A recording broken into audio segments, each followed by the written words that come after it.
You apply. Literally, all you have to do to become a brand ambassador is go on a company's website and fill out their application. That is it. You don't have to be a YouTuber with millions of subscribers. I mean, some companies do require a little certain number of subscribers, but most of them don't ask you for that. People mostly don't realize you don't have to wait for these companies to reach out to you. You can reach out to them. So what I would recommend if you're looking to do this and make some money without being monetized on YouTube is find companies that you like, look up if they use brand ambassadors, fill out their application on the site, and don't be afraid of rejection. Pick companies that you like though. You want to represent companies that you feel comfortable with, that you yourself would use, and you want to be pushing products or whatever that you stand by.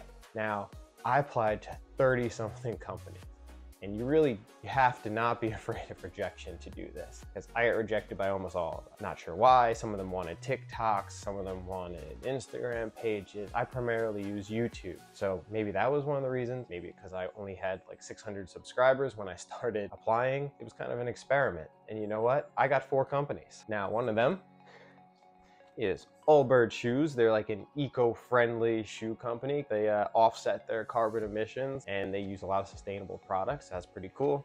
Also a hydration company called Noon, Honey Stinger, which is like a granola bar energy fuel company for athletes, and Nox Gear, which is like a light up vest type thing you use for running at night so you don't die. All those were pretty cool, but I got rejected by tons of others. It doesn't really matter. I've already made a couple sales from the Allbirds and made some commission off of that. And some of them have different rewards programs with it too. So if you're thinking about trying to do that, even if you're a very small YouTuber, influencer, whatever you do, I advise you just go out and apply. There's no reason not to, and you never know what might happen. You might get something better. You might find your niche. If you found this helpful and want to support the channel, some of the links for those products are down below, or you could just like and subscribe. It's free.